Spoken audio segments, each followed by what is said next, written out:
suite de l'émission, on va attaquer, enfin, on va revenir un peu au foot, notamment au mercato, avant de passer donc à nos pronos.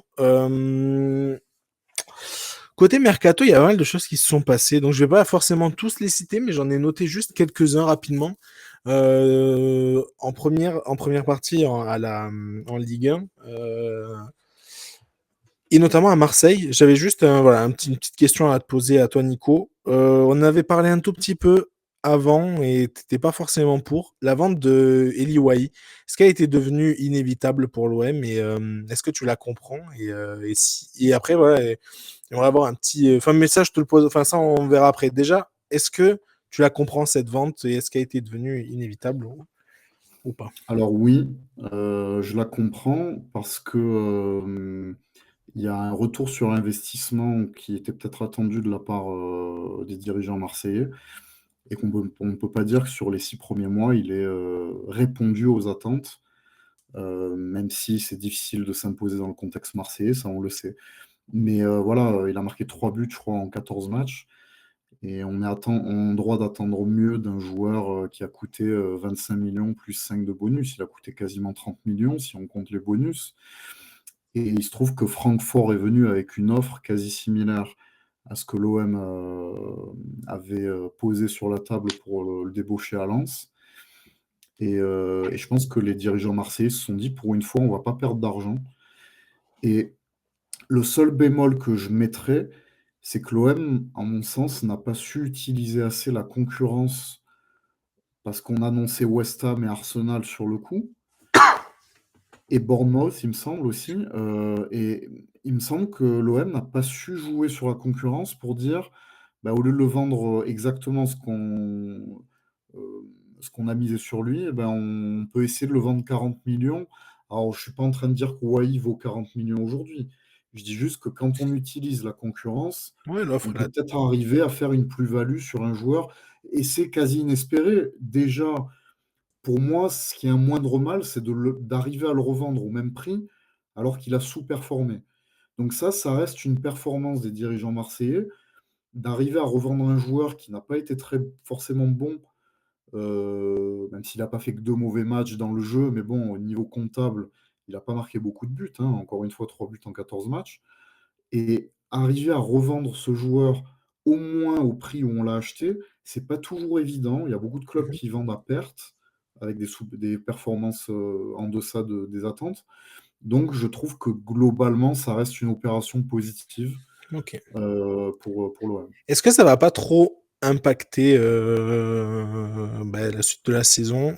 C'est vrai qu'on parle niveau comptable, mais bon, derrière du coup maintenant Mopé, il y a plus grand monde.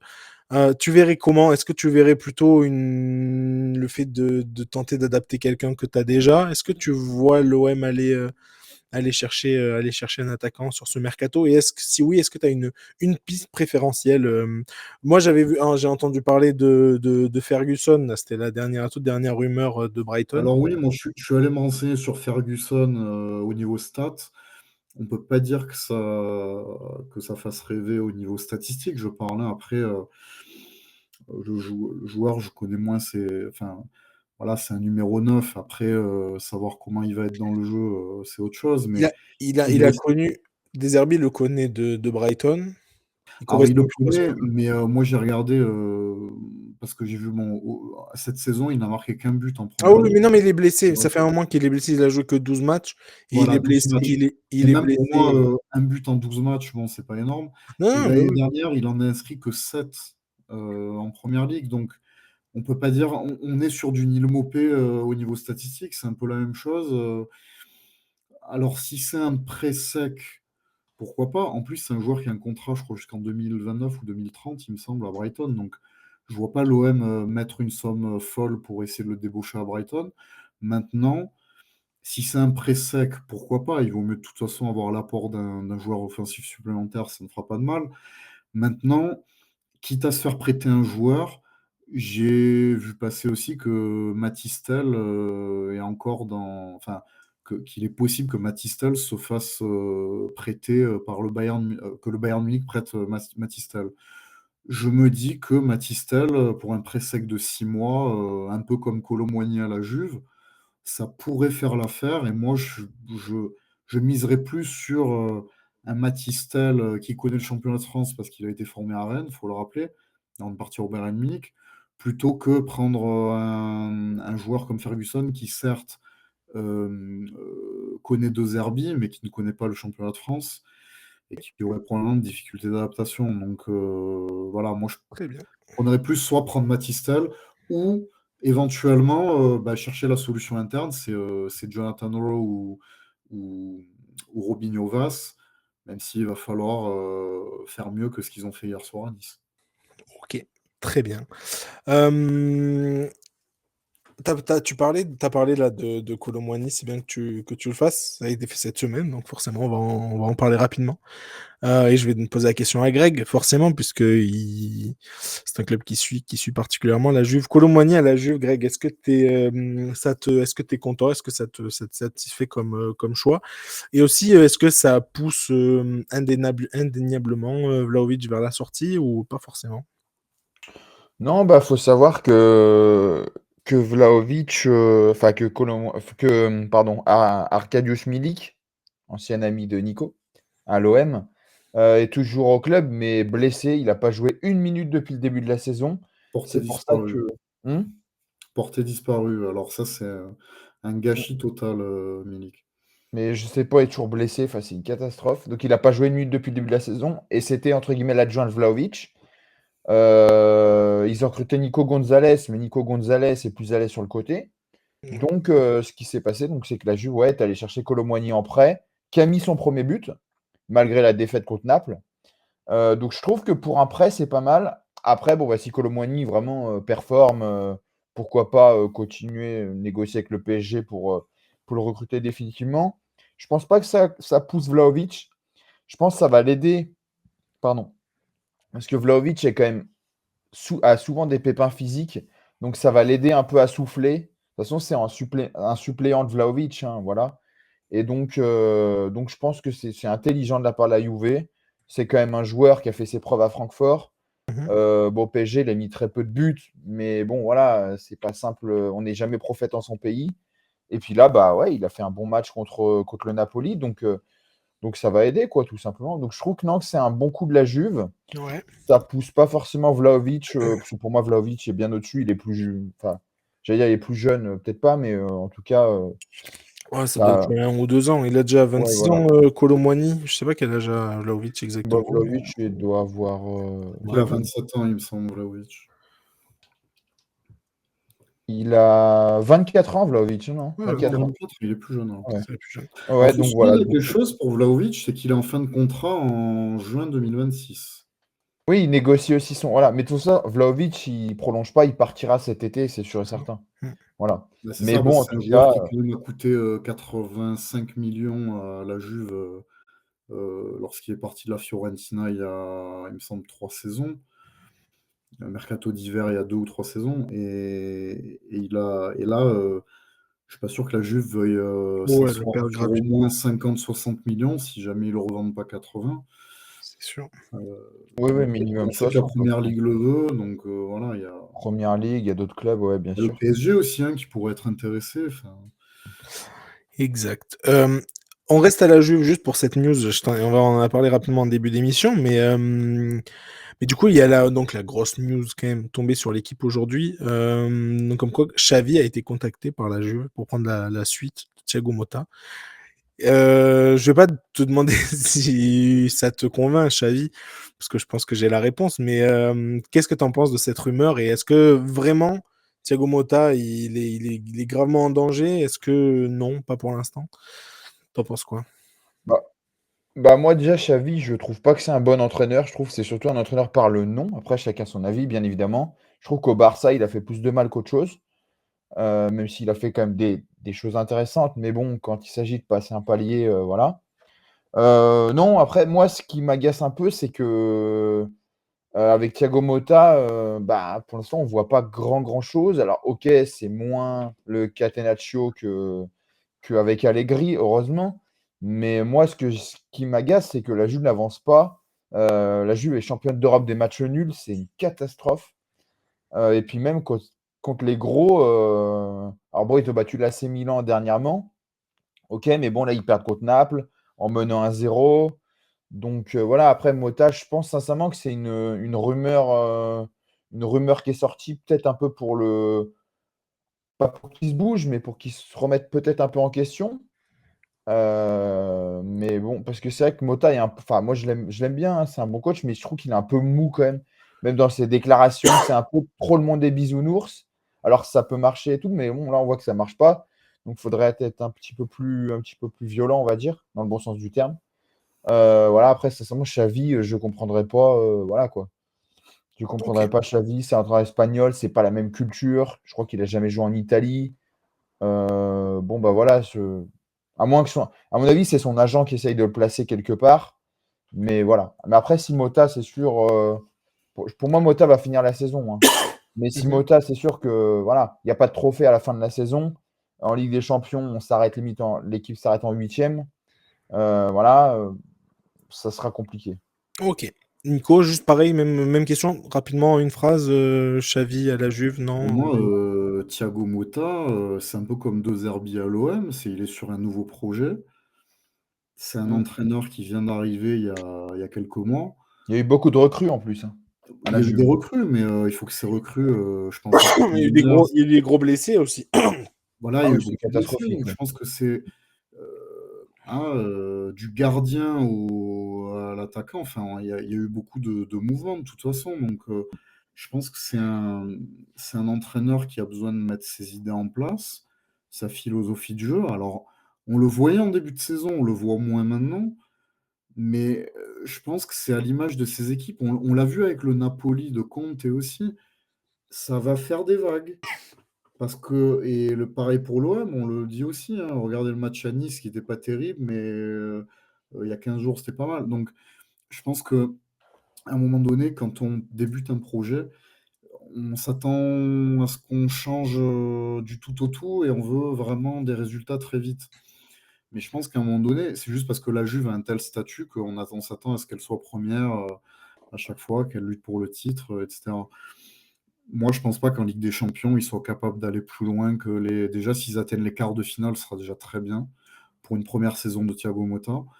Je pense que c'est une équipe qui est capable de faire de bonnes choses, hein. Ils avaient pas dû. Même si Man City était convalescent, ils les ont battus 2-0, ils ont été réalistes. Je pense simplement que c'est une équipe qui va fluctuer avec le temps. Il y a des matchs qui seront bons, d'autres moins bons. Et je pense vraiment qu'il faut laisser Thiago Motta travailler. Et après, on fera le bilan à la fin de la saison. Si c'est l'homme de la situation, ils le garderont. Et puis, si c'est pas le cas, bah, ils changeront. Mais je pense pas que ce soit sain comme ça d'avoir Bon, c'est le mercato qui veut ça, les rumeurs, etc. Mais je pense que il faut le laisser travailler.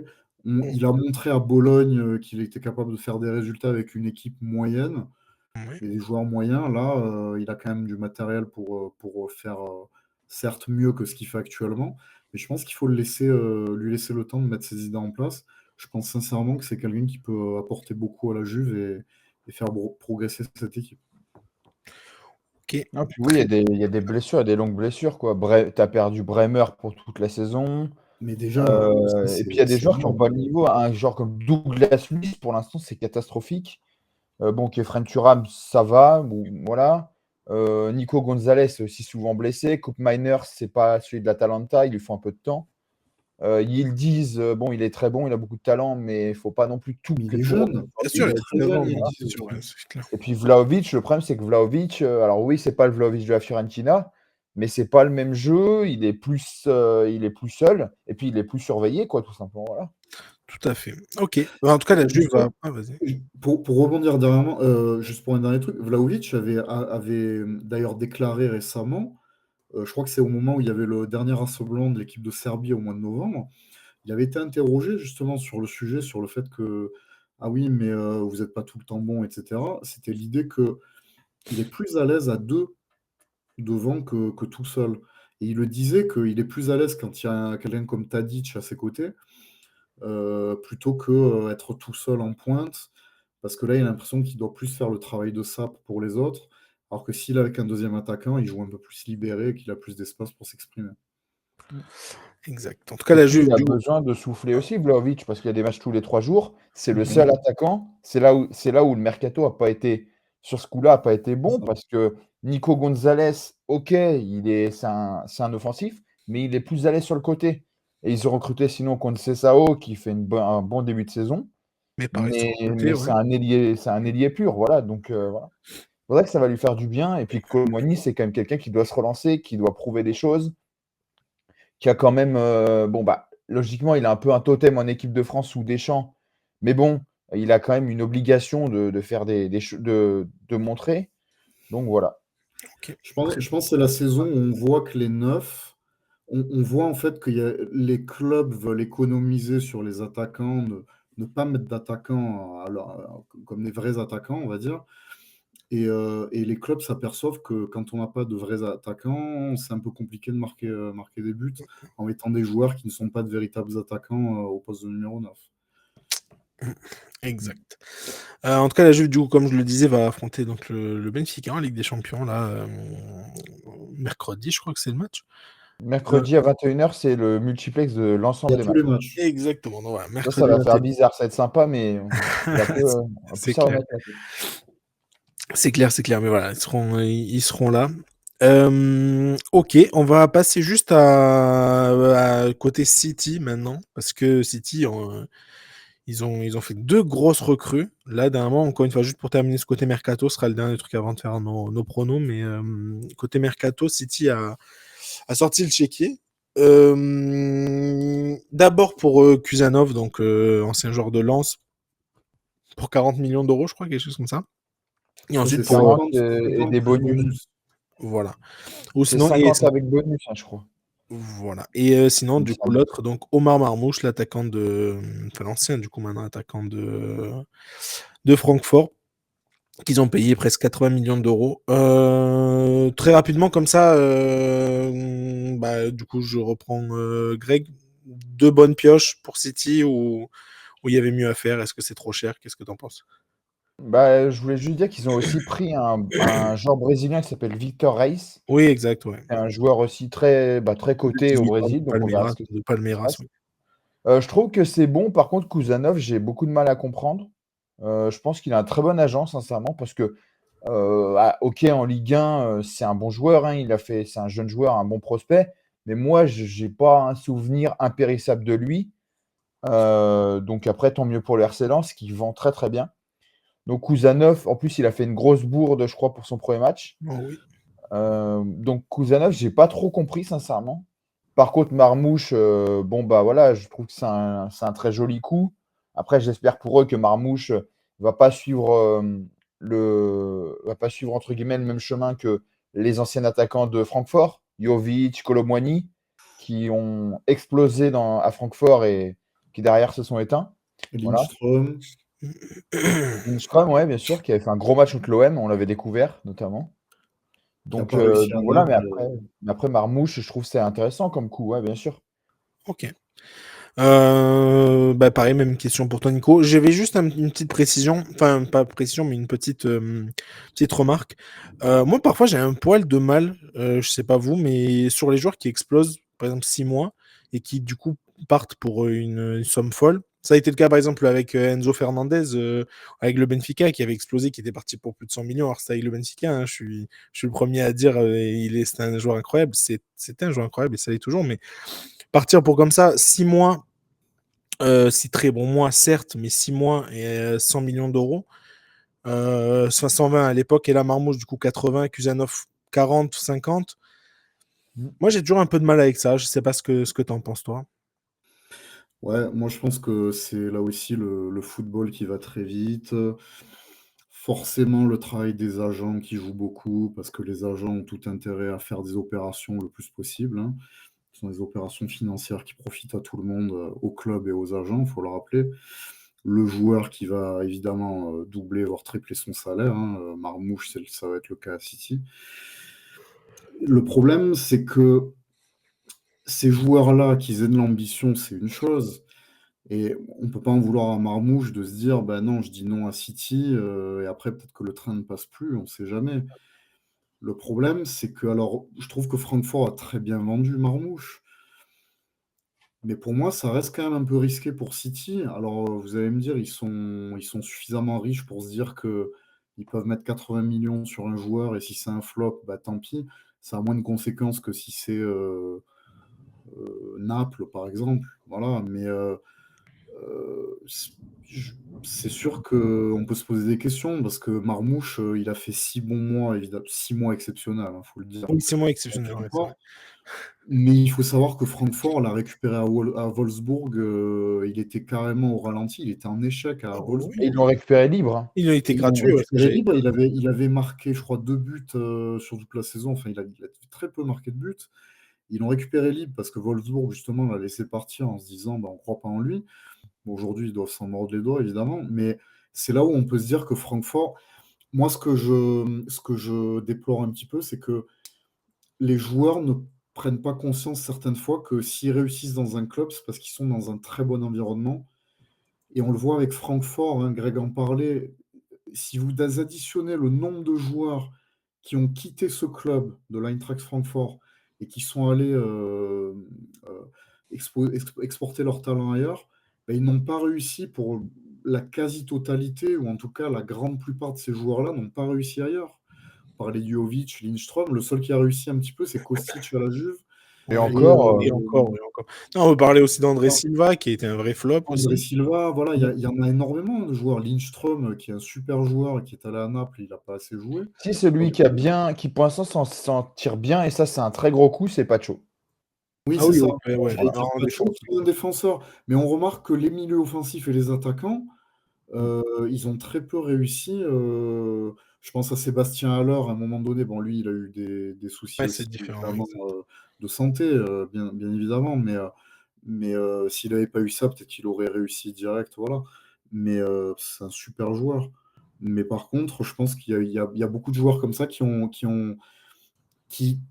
j'ai l'impression que Francfort est un cocon, où les joueurs sont vraiment mis dans les meilleures dispositions possibles pour réussir.